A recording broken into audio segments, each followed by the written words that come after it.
Despite the settling of the Oregon dispute in 1848, Polk continued to re-energize the Monroe Doctrine into one of action. The subsequent continued American expansion strained relations in the 1840s, and with threats of annexing Hawaii, politicians like Aberdeen began to wonder if the United States' territorial appetite would ever abate. Central America was the next area of conflict, as both nations sought to extract favourable economic concessions. The Clayton-Bulwer Treaty was, after much wrangling, concluded between Britain and the US, which stipulated neither will exercise any dominion over any part of Central America. But as so many times before, it meant little in an atmosphere poisoned by suspicion. The tensions continued. In 1852, Spain tried to persuade France, the United States and Britain to join a self-denying ordinance with respect to Cuba. Only the United States refused, and the Secretary of State, Everett, boldly asserted that the manifest destiny of his country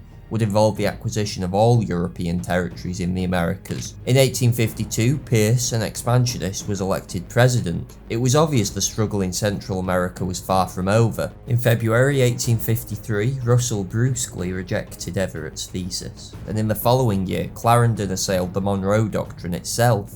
Her Majesty's government cannot admit that doctrine as an international axiom which ought to regulate the conduct of European states. Gradually, the two powers drifted towards war once again. In 1856, an American adventurer, William Walker, seized Greytown on the Mosquito Coast. Palmerston pressed for the fleet to be sent and for the chastisement of Nicaragua, which was supporting Walker. Calmer voices prevailed in cabinet, supported by Disraeli in the Commons. For the first time since Canning, there was a genuine attempt to review the basis of British policy towards the United States.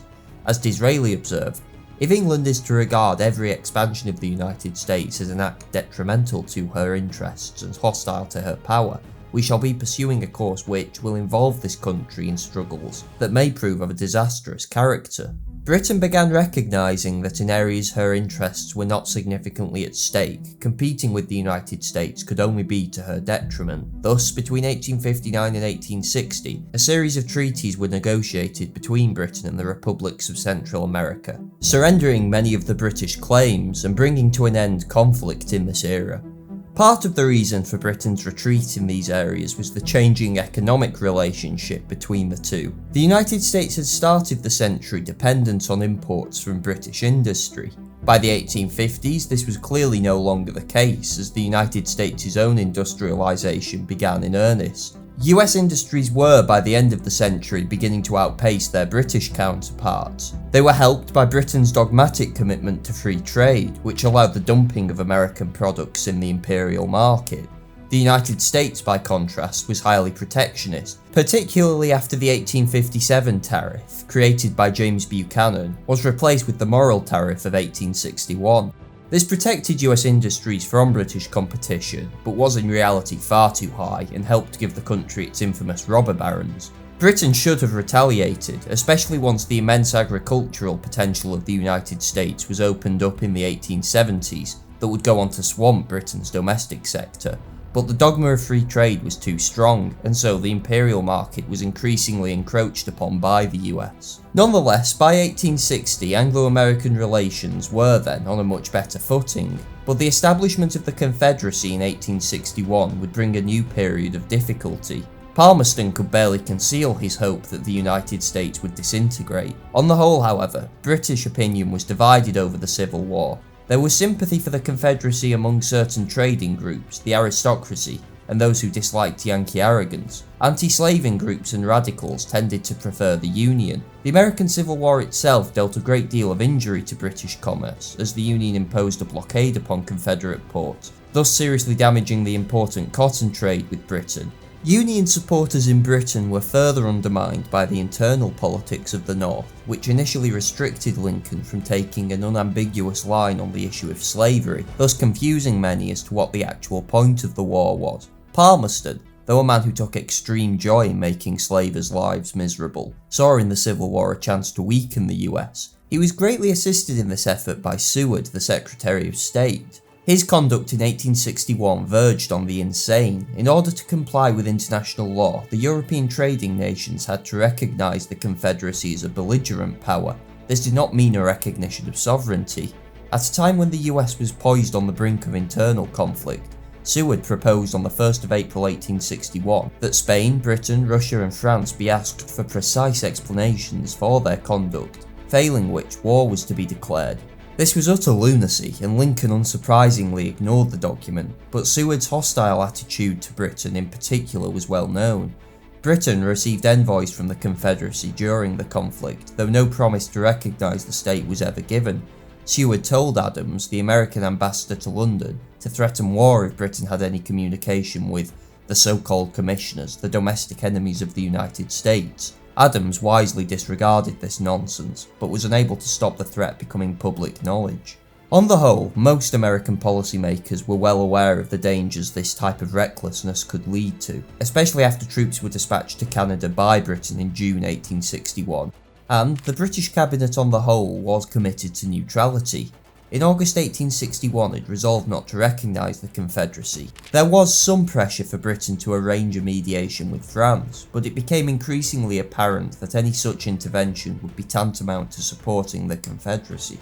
The greatest threat to the policy of neutrality came from Union actions against British ships. In the past, there had been American support for the rights of neutrals and British claims for belligerents. During the Civil War, these roles were reversed. In November 1861, the Trent Affair erupted when a Union sloop stopped a British steamer and took off 2 Confederate diplomats bound for London.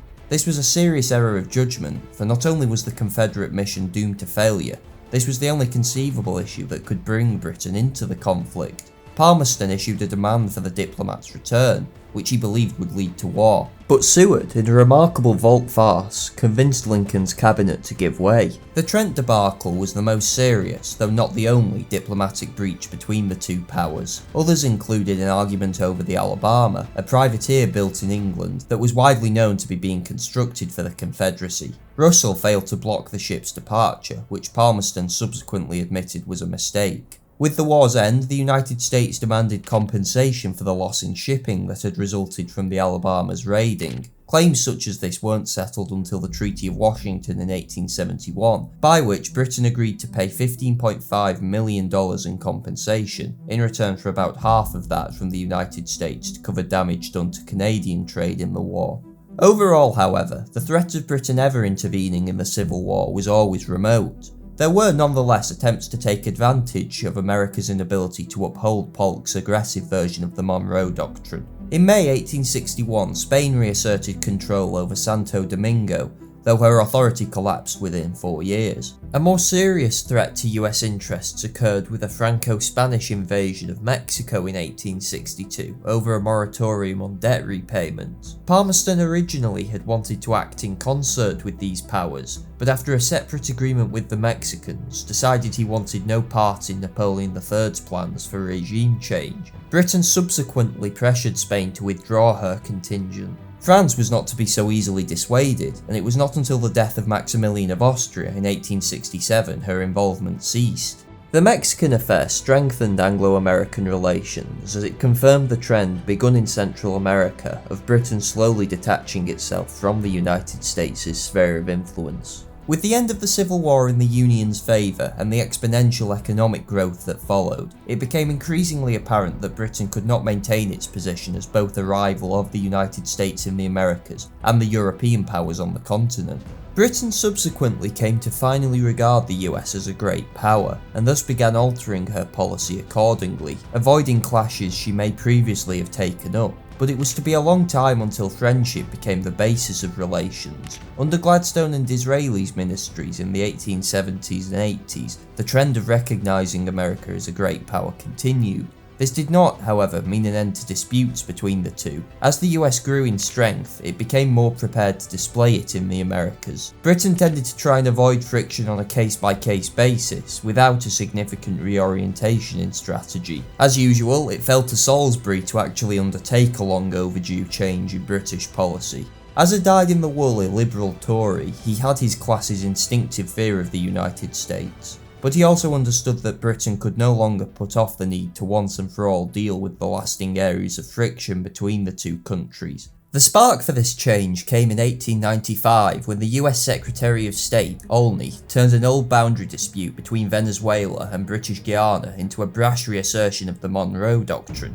Salisbury originally tried to stall, presumably in the hope the Americans would get bored, but was overruled by the cabinet, which feared escalation at a time of heightened tensions with Europe. "We expect the French to hate us," Selborne declared, "but the Americans, no."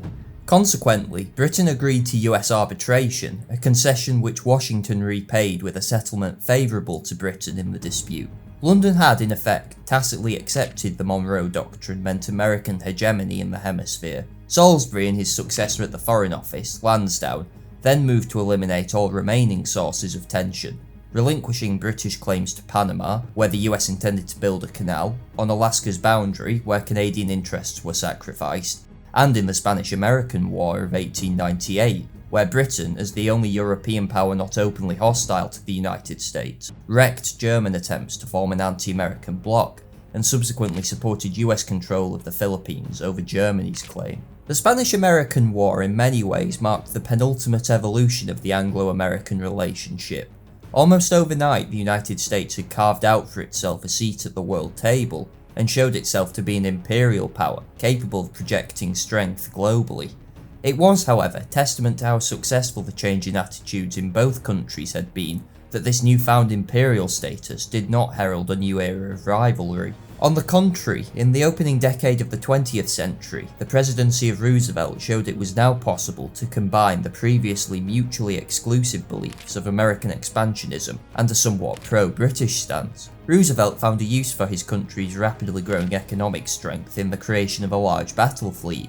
It was again a testament to the increasingly warm relations that, though Britain was nervous about the expansion, it provoked nothing like the reaction Germany's naval program did. In large part, this was because Roosevelt and Taft's expansionism was never truly embraced by the American public, and after 1908 their ambitions were reined in by a skeptical Congress. There was also the basic strategic fact that US sea power was hobbled by the need to defend two oceans, and if a war with the United States had become unpalatable to London, it was no more thinkable in Washington.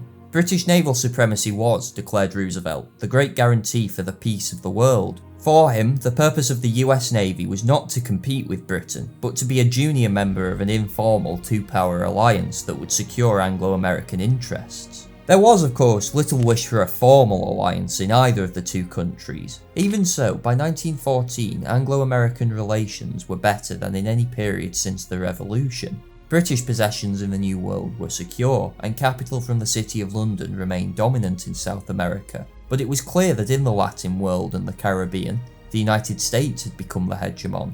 The contest over who would dominate the Americas was over. 1914 would bring about the start of a new competition for control of the world.